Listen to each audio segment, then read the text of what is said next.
Hello students, welcome once again. हम पढ़ रहे हैं सॉइल एंड फाउंडेशन इंजीनियरिंग और आज का हमारा टॉपिक है बेयरिंग कैपेसिटी। तो दोस्तों, कोई भी स्ट्रक्चर बनाने से पहले अगर मान लिया वो हमारा स्ट्रक्चर अगर कोई इंपॉर्टेंट स्ट्रक्चर है तो हमें जिस सॉइल पे भी उस स्ट्रक्चर को बनाना है हमें उस सॉइल की बेयरिंग कैपेसिटी का पता होना चाहिए। क्योंकि अगर हमें उसकी बेयरिंग कैपेसिटी नहीं पता होगी और अगर बगैर पता किए ही हमने उस सॉइल के ऊपर वो स्ट्रक्चर अगर इरेक्ट कर दिया तो हो सकता है कि वो स्ट्रक्चर हमारा फेल हो जाए। तो इसीलिए, क्योंकि वो स्ट्रक्चर हमारा बहुत इंपॉर्टेंट है, बहुत कॉस्टली है, उस पर बहुत पैसा खर्च हुआ है, तो इसीलिए हमें उस स्ट्रक्चर को बनाने से पहले हमें उस जहाँ पर भी वो स्ट्रक्चर हमें बनाना है उसकी सॉइल की बेयरिंग कैपेसिटी का पता लगाना बहुत जरूरी है। तो जब भी कोई स्ट्रक्चर का डिजाइन होता है वो डिजाइन उस स्ट्रक्चर का उसकी सॉइल की बेयरिंग कैपेसिटी के हिसाब से ही होता है, क्योंकि उसके अंदर हमें बहुत सारे मॉडिफिकेशंस उसके अंदर हमें करने पड़ते हैं कि उसके अंदर हमें किस तरह की फाउंडेशन लेनी है, किस टाइप का उसकी डेप्थ ऑफ फाउंडेशन होनी चाहिए। तो ये बहुत सारे फैक्टर्स जो होते हैं वो उस सॉइल की बेयरिंग कैपेसिटी पे डिपेंड करते हैं, क्योंकि जो सॉइल की जो बेयरिंग कैपेसिटी होती है वो एक बहुत ही इंपॉर्टेंट पैरामीटर है। तो जो सॉइल की बेयरिंग कैपेसिटी होती है ये दो फैक्टर्स पे इसको हम डिसाइड करते हैं। एक तो सॉइल के अंदर शेयर फेलियर नहीं होना चाहिए और दूसरा उस सॉइल के अंदर एक्सेसिव सेटलमेंट नहीं होना चाहिए। तो ये दो बातों को ध्यान में रखते हुए हम सॉइल की बेयरिंग कैपेसिटी को डिसाइड करते हैं। तो दोस्तों देखिए, सबसे पहले इसके अंदर एक टर्म आती है, इसको हम बोलते हैं अल्टीमेट बेयरिंग कैपेसिटी। अल्टीमेट का मतलब मैक्सिमम। तो अल्टीमेट बेयरिंग कैपेसिटी क्या होता है? The gross pressure at the base of the foundation at which the soil fails in shear is termed as the ultimate bearing capacity। तो किसी भी soil के ऊपर जितना अल्टीमेट लोड जो हम लगा सकते हैं जिसकी वजह से कि सॉइल हमारी shear में फेल हो जाए, तो वो उस सॉइल की अल्टीमेट बेयरिंग कैपेसिटी कहलाती है। एक ऐसा लोड जो कि सॉइल को शेयरिंग में फेल कर दे। तो इसका मतलब जब हम सॉइल को डिजाइन करते हैं, स्ट्रक्चर को डिजाइन करते हैं, तो उसके अंदर पहले ये कैलकुलेट किया जाता है भाई कि ये जो सॉइल है हमारी ये कितने लोड के ऊपर शेयर में फेल हो जाएगी। तो उसको हम क्यू यू से डिनोट करते हैं। तो दोस्तों ये बहुत इंपॉर्टेंट टर्म है क्यू यू। ये क्यू यू लिखा हुआ है, तो ये हम ये कैलकुलेट करते हैं क्यू यू कितना होता है। इसके बाद नेक्स्ट टर्म आती है हमारी net ultimate bearing capacity. Net ultimate bearing capacity का मतलब ये है कि भाई जो सॉइल जो अभी हमने क्यू यू निकाला ये तो इसकी अल्टीमेट बीयरिंग कैपेसिटी हुई, लेकिन अगर उस अल्टीमेट बीयरिंग कैपेसिटी में से अगर उसके ऊपर जो सॉइल के ऊपर जो फाउंडेशन के अंदर जो ओवरबर्डन प्रेशर जो आता है अगर उसको हम घटा दें, सॉइल के अंदर जो फाउंडेशन की वजह से जो उसके ऊपर जो ओवरबर्डन आएगा वो अगर हम उसको ओवरबर्डन को अगर घटा दें तो जो उसके ऊपर जो प्रेशर रहेगा जिसकी वजह से सॉइल हमारी शेयर में फेल हो सकती है वो उसकी नेट अल्टीमेट बेयरिंग कैपेसिटी कहलाती है। तो ये क्यू यू हमने अभी पहले ही देखा कितनी आई क्यू यू, उसके अंदर से हमने ये ओवरबर्डन प्रेशर घटा दिया D Y depth of the foundation. जितनी डेप्थ ऑफ द फाउंडेशन है जो उसके ऊपर जो सॉइल जो भरी गई है ओवरबर्डन के रूप में वो उसकी ये यूनिट वेट है। तो अगर हम इसको घटा देंगे तो हमें क्या मिल जाएगा? उस सॉइल की नेट अल्टीमेट बेयरिंग कैपेसिटी मिल जाएगी। अब इसके बाद दोस्तों एक टर्म आती है ग्रॉस सेफ बेयरिंग कैपेसिटी। तो ग्रॉस सेफ बेयरिंग कैपेसिटी क्या होती है? अब इसके अंदर तो हमने लिया भाई जिस लोड के ऊपर हमारी सॉइल फेल हो जाए।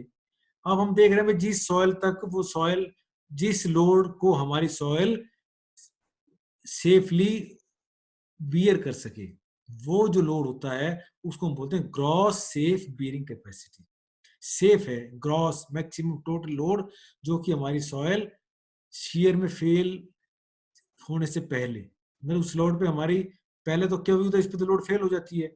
लोड जिस लोड से फेल होने से पहले जितना लोड हमारी सॉइल ले सकती है वो उसकी ग्रॉस सेफ बेरिंग कैपेसिटी कहलाती है। उसको हम क्यू एस से डिनोट करते हैं। इसी तरह से नेट सेफ बेरिंग कैपेसिटी निकाल सकते हैं। तो नेट सेफ बेरिंग कैपेसिटी का मतलब क्या हुआ, जो हमारी जो ग्रॉस सेफ बेरिंग कैपेसिटी है उसके अंदर से उसको अब हम क्या करते हैं, ये जो हमारी हमने नेट अल्टीमेट बेरिंग कैपेसिटी निकाली थी उसको हमने क्या किया, हमने डिवाइड कर दिया एक फैक्टर ऑफ सेफ्टी से। तो ये फैक्टर ऑफ सेफ्टी है, ये अब अधिकतर हम 2.5 से लेकर 3 के बीच में रखते हैं। तो अगर उससे डिवाइड कर देते हैं तो हमें ये मिल जाएगा भी जो सॉइल है हमारी उसके अंदर नेट सेफ बेरिंग कैपेसिटी कितनी होगी, नेट जो सेफ हमारी सॉइल के ऊपर कि इतना अगर हम लोड लगा दें तो बिल्कुल हमारी सेफ सॉइल सेफ रहेगी। तो जो पहले जैसे हमने निकाला था क्यू एन यू, तो उसके अंदर से उससे भी हम निकाल सकते हैं, ये क्यू एन यू जो था ये क्यू एन यू ही है। इसको हमने फैक्टर ऑफ सेफ्टी से डिवाइड कर दिया, क्योंकि कैन यू निकाला था हमने पहले, net safe ultimate factor of safety से डिवाइड कर दिया, तो हमारे पास नेट सेफ बेरिंग कैपेसिटी मिल गई। अब हम लेते हैं सेफ बेरिंग प्रेशर। तो अभी हमने पहले जो शुरू में मैंने आपको बताया था कि जो सॉइल है हमारी उसकी हम दो तरीके से चेकिंग करते हैं कि भाई बेरिंग में भी क्या नाम है शेयर में भी फेल ना हो और उस पर एक्सेसिव सेटलमेंट भी ना हो। तो सेफ बेरिंग प्रेशर ये होता है कि भाई जो सॉइल हमारी बगैर एक्सेसिव सेटलमेंट के जितना लोड ले सकती है वो उसकी सेफ बेरिंग प्रेशर कहलाता है। मतलब वो जो प्रेशर जो है जितना की सॉइल हमारी एक्सेसिव सेटलमेंट से पहले जितना लोड ले सकती है वो नेट सेफ बेरिंग प्रेशर होता है।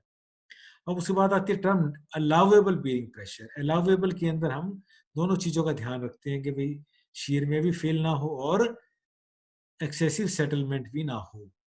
तो वो जो प्रेशर उस पर जो सॉइल हमारी बियर कर सकती है that pressure is known as allowable bearing pressure. तो किसी भी स्ट्रक्चर को डिजाइन करने से पहले जिस सॉइल पे वो डिजाइन करना है उसको इरेक्ट करना है उसका अलाउेबल बेरिंग प्रेशर कैलकुलेट किया जाता है। मतलब हम दोनों तरफ से चेक कर लेते हैं बेरिंग क्या नाम है सेफ बेरिंग प्रेशर कितना है उसका, और सेफ जो भी पहले हमने देखा था कि नेट सेफ बेरिंग कैपेसिटी कितनी है। तो उन दोनों के अंदर से जो मिनिमम होता है वो उसके अंदर उसका अलाउेबल बेरिंग प्रेशर कहलाता है। तो स्ट्रक्चर को डिजाइन करने से पहले अलाउेबल बेरिंग प्रेशर देखना उसका बहुत जरूरी है कैलकुलेट करने का। उसके हिसाब से फिर उस पर हम स्ट्रक्चर को डिजाइन करते हैं। तो दोस्तों अब हमारे एक इम्पोर्टेंट टर्म और आते हैं, इसको हम बोलते हैं प्रेशर बल्ब। तो इस प्रेशर बल्ब से पहले हमें पता होना चाहिए एक आइसो बार क्या होती है। तो आइसो बार एक ऐसी लाइन है जो कि हमें ये बताते भी सॉइल के इस जो सॉइल है हमारी यहाँ पर जितने सभी पॉइंट के ऊपर एक ही वर्टिकल प्रेशर है। तो जैसे हम कंटूर लाइन ड्रॉ करते हैं तो इसी तरह से ये भी एक कंटूर लाइन ही है, तो जिसके ऊपर डिफरेंट डिफरेंट पॉइंट्स के ऊपर एक सेम वर्टिकल प्रेशर है। तो जब कोई सॉयल कोई हमें बिल्डिंग बनानी है तो उसके ऊपर मान लीजिए कोई लोड लगा हुआ है, तो उस लोड लगने की वजह से हम ये देख सकते हैं कि इसके अंदर इस तरीके से सॉइल के नीचे इस तरीके से इसके अंदर वर्टिकल स्ट्रेस जो है इस तरह से इसके अंदर वेरी करती है। तो हमने अलग अलग पॉइंट को मिलाते हुए देखा भी यहाँ पर कितनी, यहाँ पर कितनी, यहाँ पर कितनी है, उन सभी को मिलाकर हमने एक लाइन ड्रॉ कर दी। तो इस तरीके से ये जो लाइंस को मिलाकर हमने देखा कि it became just like A shape of A bulb. तो इसीलिए इसको हमने कह दिया it is a pressure bulb. तो जो ये सॉयल ये पॉइंट लोड आपने लगाया है ये सॉयल है हमारी, तो इसके अंदर इस लोड इस पॉइंट लोड का इतने इस एरिया के अंदर उसका इफेक्ट रहता है। ये जो प्रेशर जो बल्ब बना है हमारा ये बल्ब शेप है इसीलिए इसको मैंने बल्ब कह दिया। तो इतने एरिया के अंदर इस लोड की वजह से उसके अंदर इफेक्ट रहता है। अगर इसके बाहर जाते हैं तो उसका कोई इफेक्ट नहीं है या इफेक्ट है तो बहुत कम है। तो इसके लिए डिजाइन करते वक्त हमें ये देखना होता है कि जो सॉयल जो लोड लग रहा है वो कितने एरिया में अफेक्ट कर रहा है, उसकी इंटेंसिटी क्या है, उसका प्रेशर कितना है, वर्टिकल प्रेशर कितना है। तो ये डिजाइन करते वक्त हम किसी भी सॉयल का उस पर जो लोड लगता है उसका एक प्रेशर बल्ब बनाते हैं ताकि हम उसको सॉयल को उस स्ट्रक्चर को उसके हिसाब से डिजाइन कर सकें। तो दोस्तों अब हम हमारा जो नेक्स्ट टॉपिक ये है कि भाई जो सॉयल की जो बीरिंग कैपेसिटी है उसको कौन कौन से फैक्टर्स अफेक्ट कर सकते हैं। उसकी जो फैक्टर्स जो है कौन कौन से फैक्टर्स जो होते हैं जो कि सॉइल की बीरिंग कैपेसिटी को अफेक्ट कर सकते हैं। तो जैसे सबसे पहला हमारा फैक्टर है टाइप ऑफ सॉइल, किस टाइप की सॉइल है, सैंडी सॉइल है, क्ले सॉइल है, सिल्टी सॉइल है। क्योंकि हमें पता है भाई जो सॉइल अगर सैंडी सॉइल होगी उसकी बेरिंग कैपेसिटी क्ले सॉइल की अपेक्षा ज्यादा रहेगी। तो इसीलिए हमें सबसे पहले ये पता होना चाहिए सॉइल हमारी किस टाइप की है, क्योंकि वो भी उसके बेरिंग कैपेसिटी को प्रभावित करती है। इसी तरह से सॉइल की प्रॉपर्टीज है, हम सॉइल की प्रॉपर्टीज हमने पहले पढ़ी हैं, जैसे उसके अंदर की कंप्रेसिबिलिटी कितनी है, उसकी परमेबिलिटी कितनी है, उसकी शियर स्ट्रेंथ कितनी है। तो ये सारी की सारी जो प्रॉपर्टीज हैं ये भी सॉइल की बेरिंग कैपेसिटी को प्रभावित करती हैं। तो इसलिए हम पहले ये सारी की सारी प्रॉपर्टीज कैलकुलेट करते हैं ताकि हमें पता लग जाए कि भाई इनकी ये सारी प्रॉपर्टीज क्या क्या है, तो उसके हिसाब से ही उसकी बेरिंग कैपेसिटी होगी। फिर उसके बाद हम किस तरह की फाउंडेशन बना रहे हैं, शैलो फाउंडेशन बना रहे हैं, डीप फाउंडेशन बना रहे हैं। तो शैलो फाउंडेशन में हमारी कौन सी फाउंडेशन है, जैसे स्प्रेड फाउंडेशन है, या जैसे हम उसके अंदर राफ्ट फाउंडेशन, क्या नाम है, राफ्ट फाउंडेशन बना देते हैं, मैट फाउंडेशन बना देते हैं। तो क्योंकि ये जो जैसे मान लिया हमने मैट फाउंडेशन बना दी तो उसके अंदर फाउंडेशन बनाने से भी उसकी जो, क्योंकि जैसे वो जो ज्यादा एरिया हो जाता है तो उससे उसके अंदर अगर लो बेरिंग कैपेसिटी हो तो भी उस सॉइल पे हम स्ट्रक्चर बना सकते हैं, क्योंकि क्योंकि वो एरिया उसका बढ़ जाता है। तो इसलिए हमें टाइप ऑफ फाउंडेशन भी उसकी बेरिंग कैपेसिटी को प्रभावित करती है। इसी तरह से जो फिजिकल फीचर्स हैं फाउंडेशन के, कि जो फाउंडेशन की डेप्थ कितनी है, ब्रेड्थ कितनी है, तो ये क्योंकि जो डेप्थ और ब्रेड्थ है ये भी बहुत इंपॉर्टेंट होती है, क्योंकि जितनी ज़्यादा उसकी ब्रेड्थ होगी, तो ब्रेड्थ ज़्यादा हो जाएगी तो लोड जो है ज़्यादा एरिया में स्प्रेड हो जाएगा। तो इस तरीके से वो अगर से कम बियरिंग कैपेसिटी होगी तो भी हमारा स्ट्रक्चर उसको बियर कर, सॉइल बियर कर लेगी। तो इस तरह से जो फिजिकल फीचर्स ना ये भी बहुत जरूरी होते हैं हमें पता होने। और इसी तरह से जो अमाउंट ऑफ सेटलमेंट है, कितना उस सॉइल के अंदर कितना सेटलमेंट होने जा रहा है, हमें पता हो। जैसे क्योंकि जो सैंडी सॉइल होती है उसके अंदर तो तुरंत सेटलमेंट हो जाता है, ज्यादा हमें पता लग जाता है, लेकिन अगर जो क्लेई सॉइल होती है तो उसके अंदर सेटलमेंट बहुत ज्यादा टाइम में होता है। तो इसीलिए अगर हमें सॉइल का ये पता होगा अल्टीमेट कितना सेटलमेंट होने जा रहा है, तो वो भी उसकी फिर बियरिंग कैपेसिटी को प्रभावित करती है। इसी तरह से वाटर टेबल है सॉइल के अंदर, क्योंकि वाटर टेबल अगर जैसे ऊपर बढ़ जाती है हमारी तो सॉइल की बेरिंग कैपेसिटी आधी रह जाती है। तो फाउंडेशन से ऊपर आ जाती है तो हम ये मान के चलते हैं कि जो सॉइल की बेरिंग कैपेसिटी है वो आधी रह जाती है। तो इसलिए ये सारी बातें होती हैं भी, जब डिजाइन हमें सॉइल की वाटर टेबल के बारे में भी बहुत अच्छे से ज्ञान होना चाहिए, क्योंकि ये भी उसकी बेरिंग कैपेसिटी को बहुत ज्यादा से प्रभावित कर सकती है। तो दोस्तों बहुत सारे फैक्टर्स हैं क्योंकि जो कि हमें जो सॉइल की बेरिंग कैपेसिटी को प्रभावित कर सकते हैं। तो दोस्तों ये हमारा टेस्ट है, इसको बोलते हैं प्लेट लोड टेस्ट।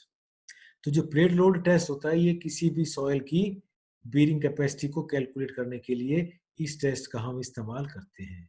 तो दोस्तों ये बहुत ही एक लेंथी प्रोसेस है, it's a very time consuming process. इसके अंदर हमें रिजल्ट तो बहुत अच्छे मिलते हैं, लेकिन ये बहुत महंगा टेस्ट भी है, और इसके अंदर इसको टेस्ट को करने के लिए हमें बहुत ज़्यादा समय भी चाहिए होता है। लेकिन जो बहुत इंपॉर्टेंट स्ट्रक्चर्स होते हैं जिसके अंदर की, जैसे जो पब्लिक यूज में आते हैं स्ट्रक्चर्स, जैसे मान लिया हमें कोई ब्रिज बनाना है तो उसके अंदर जैसे कोई, जैसे मान लिया रिवर के अंदर हमें ब्रिज बनाना है या रोड के ऊपर ब्रिज बनाना है, या जैसे कोई बहुत इंपॉर्टेंट स्ट्रक्चर है जिसके अंदर ये बहुत ज्यादा मल्टी स्टोरी बिल्डिंग है जिसके अंदर ये बहुत ज्यादा लोड आने जा रहा है, तो हमें उसके अंदर ये टेस्ट करना बहुत जरूरी होता है। तो इसीलिए हम सॉइल की बेरिंग कैपेसिटी निकालने के लिए एक ये प्लेट लोड टेस्ट करते हैं।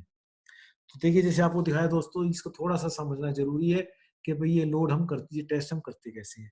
जैसे मान लिया कि हमने इसके अंदर की पिट बनाया है, टेस्ट पिट बोलते हैं इसको, पिट गड्ढा आपने पिट बना दिया, तो जितनी, तो ये पिट जो हम उतने ही डेप्थ पर बनाते हैं जहां पर कि हम इसके अंदर फाउंडेशन देने जा रहे हैं, क्योंकि हमें इस लेवल पर इस सॉइल की फाउंडेशन को बनाना है। इस बिल्डिंग जो जो स्ट्रक्चर बनेगा इस डेप्थ पर बनेगा, तो इसलिए इस टेस्ट को भी हम इसी डेप्थ पर करते हैं। और इसके अंदर देखिए दोस्तों हम एक प्लेट लगाते हैं, इसीलिए इसका नाम प्लेट लोड टेस्ट है।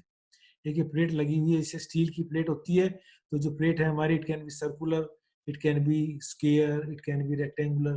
तो ये जो शेप होती है प्लेट की, तो ये जिस टाइप की हमारी फाउंडेशन बननी है उसके हिसाब से ही इसको हम इसकी शेप को रखते हैं। अगर मान ली हमारी सर्कुलर अगर फाउंडेशन बनने जा रही है तो ये प्लेट सर्कुलर रखते हैं। अगर हमारी प्लेट फाउंडेशन हमारी स्क्वायर बनने जा रही है तो ये प्लेट स्क्वायर रखते हैं। तो इसका साइज हम 30 सेंटीमीटर, 45 सेंटीमीटर, 60 सेंटीमीटर, 90 सेंटीमीटर, इस तरह से हम साइज को हम रखते हैं। तो ये जो टेस्ट पिट है हमारा, ये इसका साइज जो कम से कम भी जो साइज इस प्लेट से 5 गुना होना चाहिए। इसका जो विड्थ है इसकी कम से कम भी 5 गुना इसकी विड्थ होनी चाहिए इस प्लेट की विड्थ से।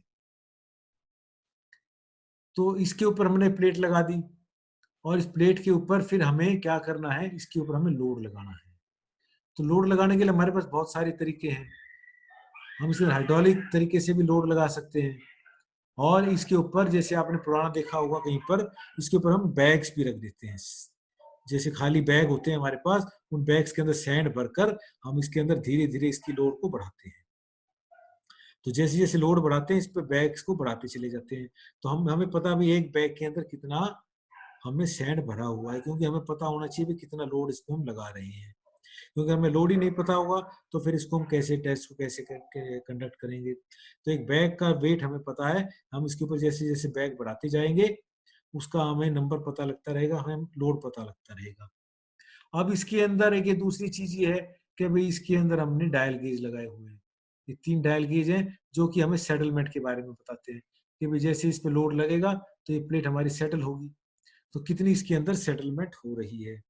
तो ये भी बहुत जरूरी है। तो इस तरीके से हम इसके अंदर जो प्लेट है इसके ऊपर, प्लेट के ऊपर 3 हम डायल गेज लगाते हैं। 3 डायल गेज, वो एट ए 120 डिग्री एंगल। जो पूरा प्लेट है हमारी 360 डिग्री का प्लेट है, हमारे पास एंगल होता है।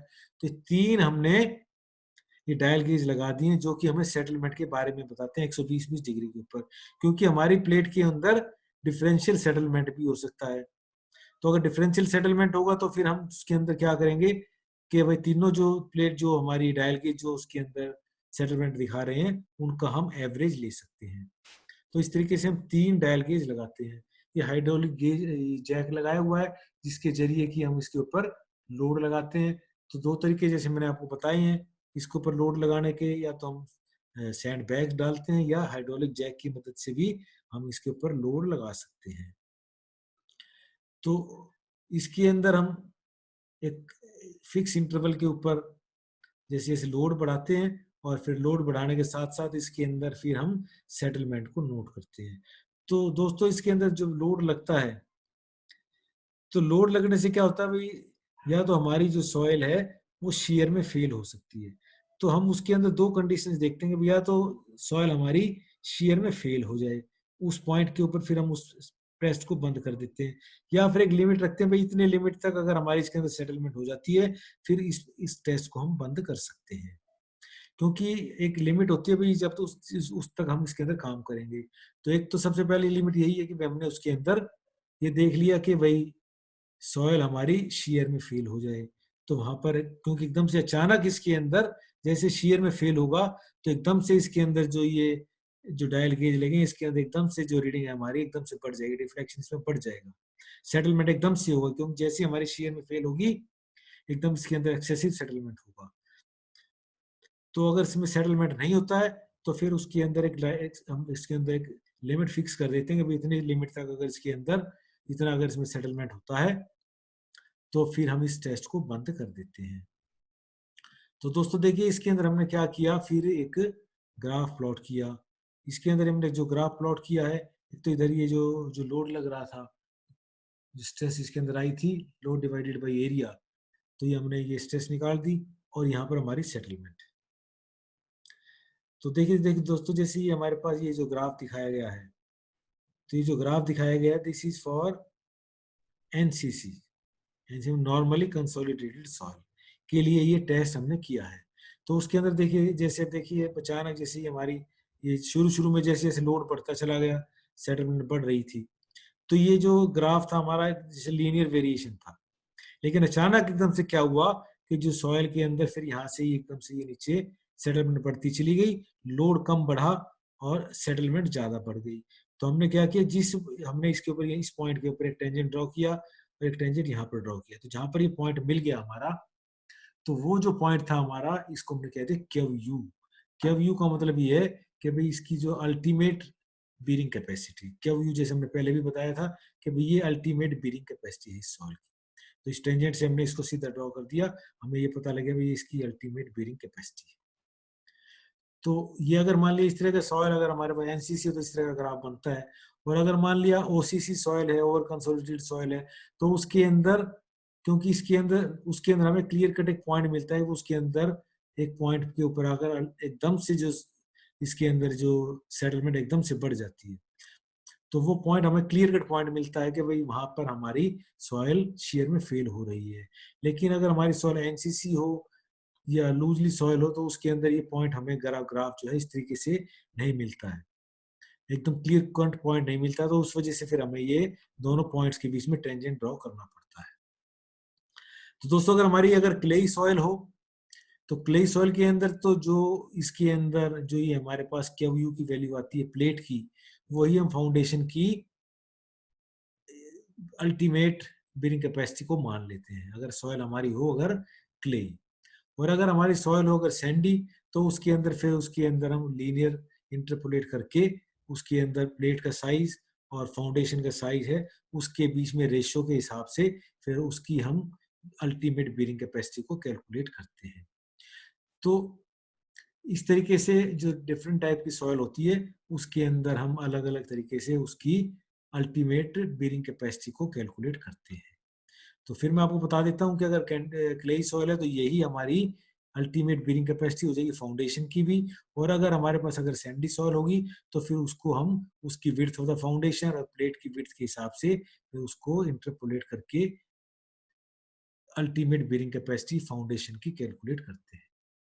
तो दोस्तों बहुत बढ़िया मेथड है, बहुत एक्यूरेट मेथड है, इससे हमें काफी आइडिया लग जाता है सॉइल की बीरिंग कैपेसिटी निकालने में। लेकिन इसकी कुछ लिमिटेशंस भी हैं, क्योंकि ये जो टेस्ट हम करते हैं ये छोटी सी प्लेट के ऊपर करते हैं।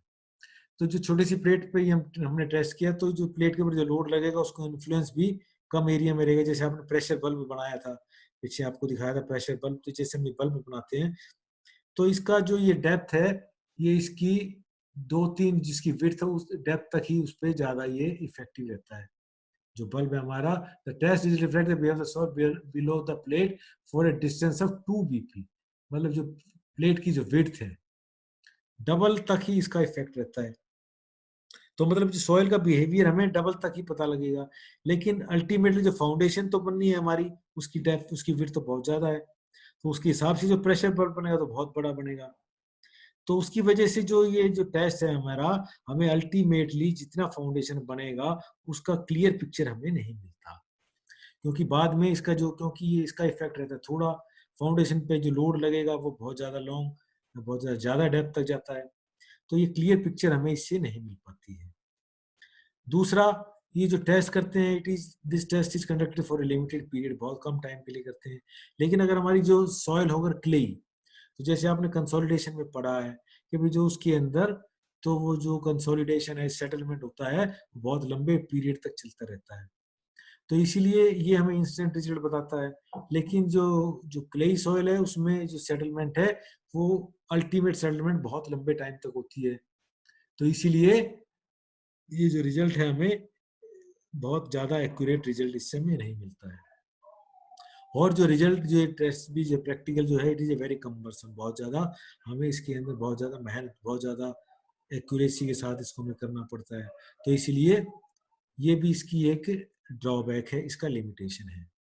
लेकिन फिर भी कुल मिलाकर अगर हम इसको जज करें तो एक ये बहुत अच्छा टेस्ट है जिससे कि हम सॉइल की बीरिंग कैपेसिटी को एक काफी हद तक कैलकुलेट कर लेते हैं। अब इसके बाद हमने पहले अनकन्फाइंड कंप्रेशन टेस्ट भी किया है। अनकन्फाइंड कंप्रेशन टेस्ट से हम सॉइल की बीरिंग कैपेसिटी भी कैलकुलेट करते हैं। वैसे तो जो अनकन्फाइंड कंप्रेशन टेस्ट होता है वो सॉइल की शियर स्ट्रेंथ को कैलकुलेट करने के काम आता है, लेकिन उसको भी हम किस यूज कर सकते हैं सॉइल की बीरिंग कैपेसिटी कैलकुलेट करने में। तो जैसे आपको पता है जो सी जो कोहेजन होता है, और ये टेस्ट भी जो बेसिकली होता है क्लेई सॉइल के लिए ही होता है, क्योंकि सैंडी सॉइल पे तो एक टेस्ट हमारा हो ही नहीं सकता। तो हम इसमें सी की वैल्यू निकालते हैं, सी इज इक्वल टू Q/2। तो Q अनकन्फाइंड कंप्रेशन स्ट्रेंथ होती है सॉइल की, सी कोहेजन होता है। तो इस सी हमने यहाँ से निकाल लिया, इस सॉइल का सी की वैल्यू, कोहिजन की वैल्यू हमने यहाँ से कैलकुलेट की। अब उस सॉइल की जो सी की वैल्यू है इस कैम्पटन इक्वेशन में पुट करने के बाद सी की हम net ultimate bearing capacity calculate कर सकते हैं। तो इस तरीके से इस जो ये अगर अनकन्फाइंड कंप्रेशन टेस्ट भी किया है तो उसकी मदद से भी कई बार हम सॉइल की बीयरिंग कैपेसिटी को कैलकुलेट कर लेते हैं। और इसकी से हम इस तरह से हम कई बार क्या नाम है स्टैंडर्ड पेनिट्रेशन टेस्ट भी करते हैं, तो उसकी मदद से भी हम सॉइल की बीयरिंग कैपेसिटी को कैलकुलेट कर सकते हैं। तो ये इनडायरेक्ट मेथड है सॉइल की बीयरिंग कैपेसिटी कैलकुलेट करने का, कि भाई अगर मान लिया हमने अनकन्फाइंड कंप्रेशन टेस्ट किया हो तो भी हम बीयरिंग कैपेसिटी कैलकुलेट कर सकते हैं। तो दोस्तों जो सॉइल की जो प्रॉपर्टीज होती हैं जो कि उसकी गवर्न करती हैं कि भाई हमें कौन सी फाउंडेशन को सेलेक्ट करना है, तो जैसे अभी हमने ये बीयरिंग कैपेसिटी की तो पढ़ ही रहे हैं कि भाई जो सॉइल की बीयरिंग कैपेसिटी कितनी है। तो जो सॉइल की बीयरिंग कैपेसिटी जैसे अभी मैंने आपको बताया कि भाई अगर मान लिया बीयरिंग कैपेसिटी जो जैसे मान लिया हमें कोई हार्ड स्ट्रेटा मिल जाए तो उसके अंदर हम शैलो फाउंडेशन बनाते हैं। और अगर मान लिया अगर हमें नज़दीक में अगर कोई बीयरिंग कैपेसिटी नहीं मिलती है, ज़्यादा बीयरिंग कैपेसिटी कम होती है, तो फिर उसके अंदर शैलो फाउंडेशन के अंदर फिर हम मैट फाउंडेशन का या राफ्ट फाउंडेशन का हम उसके अंदर डिजाइन कर सकते हैं। लेकिन अगर मान लिया हमें हमारा स्ट्रक्चर अगर बहुत ज़्यादा हैवी है या बहुत ज़्यादा इंपॉर्टेंट स्ट्रक्चर है तो फिर उसके अंदर फिर we can go for the deep foundation. बहुत सारी हमारी जैसे क्या नाम है पाइल फाउंडेशन करते हैं, बहुत सारी अलग अलग टाइप की फाउंडेशन हम डिजाइन करते हैं। इसी तरीके से अगर हमारे पास जो सेटलमेंट होती है वो भी हमारी जो प्रॉपर्टी है उसकी फाउंडेशन को डिसाइड करती है। तो जो सेटलमेंट होती है हम जैसे अलग अलग टाइप की सेटलमेंट हम निकाल लेते हैं कि जैसे हमारी डिफरेंशियल कितनी है, टोटल सेटलमेंट कितनी है, किस टाइप की सॉइल है, सैंडी है, हार्ड क्ले है या प्लास्टिक क्ले है, हमें किस तरह की उसके अंदर फाउंडेशन बनानी है, आरसीसी की बनानी है या राफ्ट की बनानी है।